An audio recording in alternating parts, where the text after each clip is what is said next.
So I was doing my little daily devotional reading of the Bible this morning, more so audio than anything, listening to Pastor Vlad here on YouTube.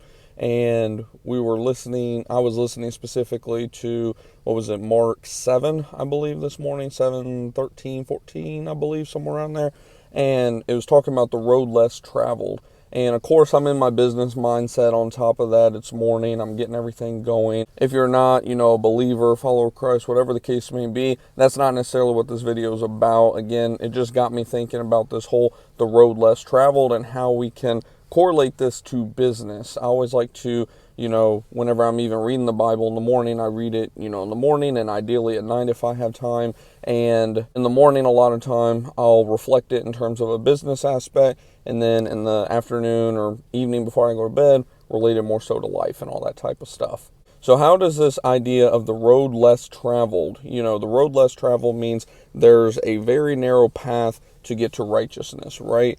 And when you think about that in terms of a business senses, take a look at what all of your competitors are doing. Look at that as the road very traveled, right? That's what everyone is doing. Everyone's running the same campaign. Everyone's doing the same type of service maybe. Everyone maybe doesn't communicate enough with their customers. So think about just everything that they do and not necessarily do the inverse of that, but think about the most important roles, feedback that you've gotten from your customers. Think about what is that road less traveled? What is it that pretty much no companies, or maybe a very, very, very select few, what is it that they are doing, or maybe, like I said, no one's doing at all, that you could capitalize on at the end of the day? Because when there's so many businesses out here, specifically, of course, most of you all know I own a pest control business in the Dallas, Texas area. Regardless of what type of business, what industry you are in, you're going to have competition, right? So when it comes to the whole idea of the road less traveled and it bringing you success in your business,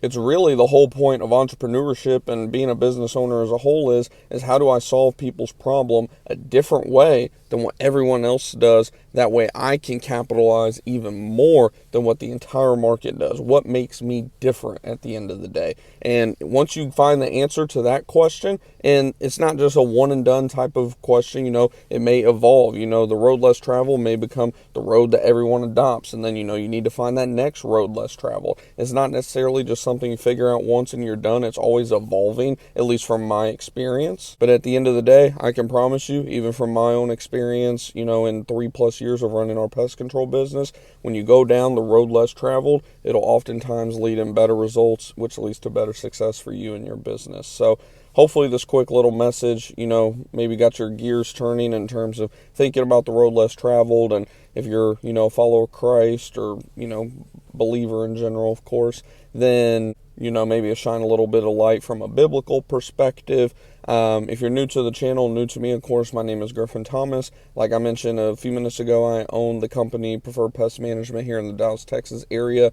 We've been in business 3+ years now. On this channel, I just document my overall entrepreneurial journey. We don't really get too biblical often just because, this is, of course, more of like a business channel, quote unquote, business and investing, entrepreneurship, whatever you want to refer to it as. But I am a follower of Christ, of course. So whenever I see something that can be, used in a good way for you guys that could potentially help you in your business, and who knows, maybe even lead a couple of you guys to, if nothing else, not necessarily convert you to believers, but maybe it piques your interest in terms of maybe you want to open up the Bible and see the passage that I was referring to or something like that. Who knows? Maybe if nothing else, it just sparks an interest for you. And if nothing else, at the end of the day, like I said, maybe even just help you, become a better business owner and entrepreneur at the end of the day. So if you enjoyed the video, do me a favor, smash that thumbs up button. It lets me know that you guys like this type of content, of course. And if you're not already subscribed and part of our Facebook group and Discord groups, link for that, go ahead and subscribe, of course, hit the bell icon, all that good jazz. And then go ahead and join our free groups as well.